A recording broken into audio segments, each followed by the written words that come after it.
Assalamualaikum warahmatullahi wabarakatuh. Perkenalkan, kami dari kelompok 6 yang beranggotakan saya sendiri, Siti Nur Khatimah, NPM 3062056045, dan teman saya yang bernama Desi Wahyunita, NPM 3062056188. Di sini kami akan membahas materi mengenai pertumbuhan dan perkembangan pada tumbuhan dan hewan. Untuk penyampaian materi pertama akan disampaikan oleh teman saya, yaitu Desi Wahyunita. Menjelaskan tentang pengertian pertumbuhan dan perkembangan. Apa sih yang dimaksud dengan pertumbuhan? Pengertian pertumbuhan adalah proses pertambahan volume dan jumlah sel sehingga ukuran tubuh makhluk hidup tersebut bertambah besar. Pertumbuhan ini bersifat irreversibel dan dapat diukur. Sedangkan pengertian perkembangan adalah proses pertumbuhan menuju kedewasaan melalui proses pertumbuhan dan diferensiasi. Perkembangan tidak dapat diukur. Pertumbuhan dan perkembangan pada tumbuhan. Pertumbuhan berupa penambahan panjang batang dan akar disebut pertumbuhan primer, sedangkan pertumbuhan diameter batang disebut pertumbuhan sekunder. Pada tumbuhan, pertumbuhan dipengaruhi oleh faktor luar dan faktor dalam. Perkecambahan pada tumbuhan. Perkecambahan adalah keluarnya radikula menembus kulit biji. Proses perkecambahan atau germinas dipengaruhi oleh faktor lingkungan dan keadaan biji. Faktor lingkungan yaitu ketersediaan air yang cukup, suhu yang sesuai, dan ketersediaan oksigen. Keadaan biji juga mempengaruhi perkecambahan. Biji yang sudah tua dan masak akan dapat berkecambah dengan baik. Pertumbuhan sekunder.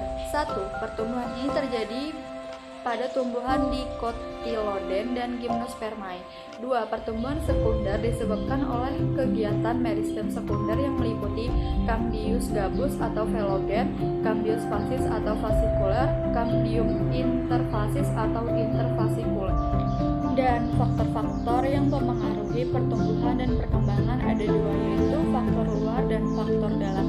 Faktor luar sendiri terdiri dari makanan, air, oksigen, cahaya, suhu, dan kelembapan. Pertama, makanan. Makanan merupakan bahan baku dan sumber energi dalam proses metabolisme tubuh. Zat gizi yang diperlukan manusia dan hewan adalah karbohidrat, protein, lemak, vitamin, dan mineral. Sedangkan bagi tumbuhan adalah air dan zat hara yang terlarut dalam tanah. Kedua, suhu. Makhluk hidup membutuhkan suhu yang sesuai untuk menunjang pertumbuhan dan perkembangannya. Suhu ini disebut suhu optimum. Suhu yang normal adalah 30 derajat Celcius dan semua makhluk hidup dapat tumbuh dan berkembang di dalamnya. Ketiga, cahaya. Cahaya adalah sangat diperlukan tumbuhan untuk proses fotosintesis. Keempat, air dan kelembapan merupakan faktor penting untuk pertumbuhan dan perkembangan. Air sangat dibutuhkan oleh makhluk hidup. Air merupakan tempat berlangsungnya reaksi-reaksi kimia di dalam tubuh. Dan yang terakhir adalah tanah. Bagi tumbuhan, tanah berpengaruh terhadap pertumbuhan dan perkembangannya. Tumbuhan akan berkembang dengan optimal bila kondisi tempat hidupnya sesuai dengan kebutuhan zat hara yang diperlukannya. Dan faktor yang kedua adalah faktor dalam, yaitu gen dan hormon.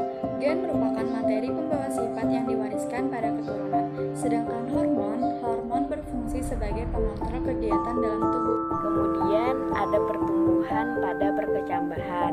Nah, pertumbuhan pada perkecambahan itu ada dua. Yang pertama epigeal dan hypogeal. Nah, pada perkecambahan epigeal itu epi artinya di atas, geo itu artinya tanah. Nah, itu artinya adalah pertumbuhan yang terjadi di atas tanah. Dilihat pada gambar, seperti dilihat pada gambar itu hipokotilnya memanjang dan kotiledonnya muncul ke atas permukaan tanah. Kemudian pada perkecambahan hypogeal, hypo itu artinya di bawah, sedangkan geo itu tanah. Nah, itu artinya pertumbuhan yang terjadi di bawah tanah. Dan bisa dilihat juga seperti pada gambar, epikotelnya memanjang sementara kotiledonnya tetap di bawah permukaan tanah. Metagenesis. Nah, metagenesis ini merupakan pergiliran keturunan antara fase vegetatif aseksual dan fase generatif seksual pada makhluk hidup. Fase penghasil gamet disebut fase gametofit, sedangkan fase penghasil spora disebut fase sporofit. Selanjutnya ada pertumbuhan dan perkembangan pada hewan. Pertumbuhan dan perkembangan pada hewan. Pertumbuhan pada hewan ditandai dari bertambahnya ukuran seperti tinggi, berat, panjang, serta bentuk tubuh yang sifatnya tetap. Contohnya seperti kupu-kupu yang tidak bisa lagi kembali menjadi kepompong. Kemudian ada perkembangan. Perkembangan itu adalah proses perubahan bentuk organ-organ yang mengarah pada pendewasaan. Contohnya pematangan sel-sel tubuh sehingga dapat bereproduksi. Fase embrionik merupakan fase yang dimulai dari terbentuknya zigot sampai berkembang menjadi embrio. Nah, pada tahap ini zigot yang terbentuk dari proses fertilasi antara sperma dan sel telur mengalami pertambahan jumlah sel akibat pembelahan secara mitosis. Nah, pembelahan secara mitosis ini melalui beberapa tahap, yaitu menjadi morula, blastola, dan gastrula. Nah, kemudian pada tahap proses lapisan gastrula itu embrio telah terbentuk dan menghasilkan 3 lapisan embrionik, yaitu ectoderm, mesoderm, dan endoderm. Kemudian selanjutnya pada tahap organogenesis atau pembentukan organ. Nah, pada tahap ini proses pembentukan berbagai organ tubuh yang berkembang dari 3 lapisan gastrula tadi, itu ectoderm, endoderm, dan mesoderm. Ectoderm itu membentuk saraf otak, sumsum tulang belakang, epidermis, mata, hidung, telinga, rambut, dan kuku. Kemudian ada mesoderm. Mesoderm itu membentuk otot, tulang dermis, pembuluh darah, ginjal, testis, ovarium, ovidum, uterus, ureter, sistem limpa, dan lapisan rongga tubuh. Kemudian yang terakhir ada endoderm. Endoderm itu membentuk faring, esofagus, lambung, usus, hati, pankreas, trakea, dan paru-paru. Kemudian ada metamorfosis. Pengertian dari metamorfosis adalah tahap perubahan bentuk dan struktur tubuh hewan mulai dari embrio hingga dewasa. Terdapat 2 macam metamorfosis, yakni metamorfosis sempurna dan metamorfosis tidak sempurna. Metamorfosis sempurna ditandai dengan adanya fase yang disebut dengan pupa atau kepompong.